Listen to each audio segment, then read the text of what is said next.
Hello students, today we are doing magnetic field by using Ampere's circular law of a toroid. Toroid क्या होता है? Basically हम solenoid ही कह सकते हैं, बट टोरॉइड में हमें क्या करना है, हमें एक ऐसी रिंग लेनी है और उसके ऊपर वायर को ऐसे कोइलिंग करना है। इस तरीके से इसके ऊपर वायर लपेट देने हैं, ठीक है। ऐसे इसके ऊपर वायर लपेट देंगे।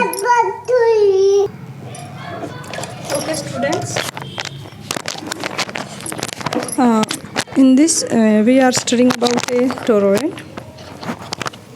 ओके, इसमें मैं आपको बता रही थी कि हमें एक ऐसे रिंग लेनी है और उसको ऐसे सर्कुलर वो कर देना है। तो ये जो इसके ऊपर है ना रिंग्स, देखो आप इस तरीके से, और हमें एक ऐसा लूप कंसिडर करना है जो पूरे उसमें से करंट पास करे। तो हमने एक ऐसा सर्कुलर लूप लेना है, ठीक है।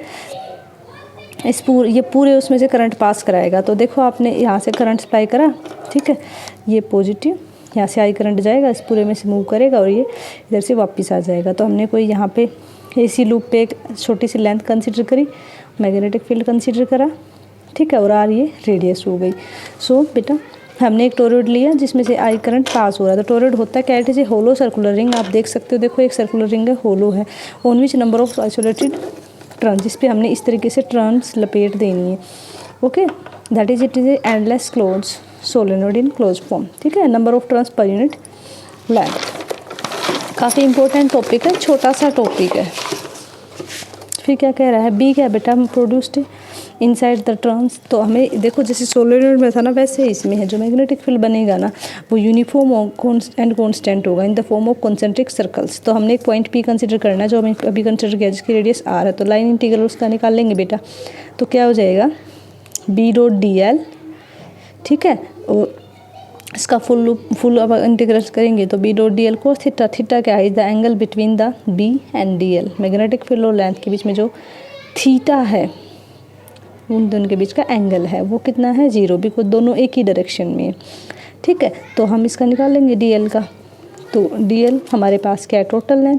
अब आप ये बताओ, कोई भी ऐसा आपके पास लूप है, ओके, उसकी आर रेडियस है, ठीक है, आर रेडियस है।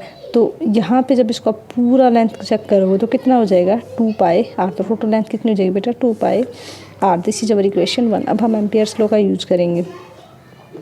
तो क्योंकि हमने यहाँ पे एयर कंसिडर करी हुई ना इसके बीच में, ठीक है, ये देखो ये जो हमने ले रखा है टोरॉइड, हमने यहाँ पे क्या करा हुआ, इसके हमने ये वैक्यूम में एयर में कंसिडर किया हुआ है। इसकी इसलिए जो परमेबिलिटी है ना, वो हमने म्यू नोट ले ली है। तो बी डॉट डी एल क्या हो जाएगा? Mu naught N I. मैंने यहाँ पे एन क्यों लिया? क्योंकि एन है total number of turns. N क्या है? Total number of turns. I the total current pass throughing this.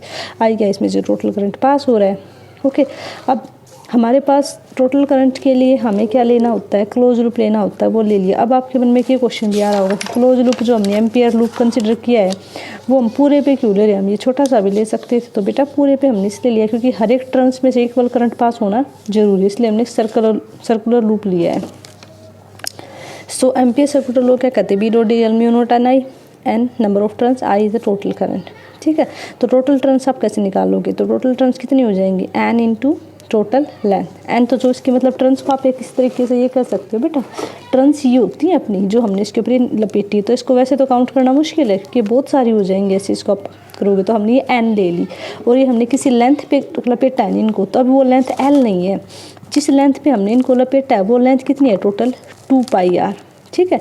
जिस लेंथ पे हमने इस टर्न्स को इस वायर को जिस लेंथ पे आपने लपेटा है, तो ये टोटल नंबर ऑफ वायर से टोटल नंबर ऑफ टर्न्स कितनी मान ली? ब्लैक आपको ही हमने मान ली एन। और जो येलो कलर का लाइट कलर का दिख रहा है, ये क्या है? आपकी लेंथ। ये क्या है? 2 पाई आर। और इसमें से कितना करंट पास हो रहा है?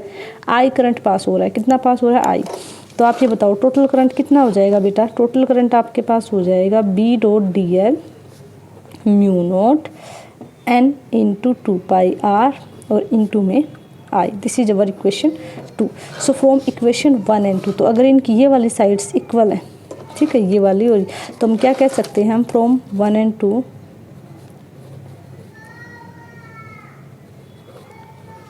दोनों इक्वेशन से हम कह सकते हैं बेटा B into 2 pi R is equal to mu naught N 2 pi R into में आई। 2 पाई आर से 2 पाई आर कैंसिल आउट हो जाएगा। तो यहाँ पे हमारा बी कितना आ जाएगा? म्यू नोट एन आई, ठीक है, तो ये हमें फाइंड आउट करना था, ये हमें मिल चुका है। Thank you so much students, I hope आपको सारा समझ में आएगा। बेसिकली बेटा ये सोलेनोइड ही होता है, बस इसको हमने सर्कुलर फॉर्म में कन्वर्ट कर रखा है और कुछ भी नहीं है। ठीक है, thank you so much students.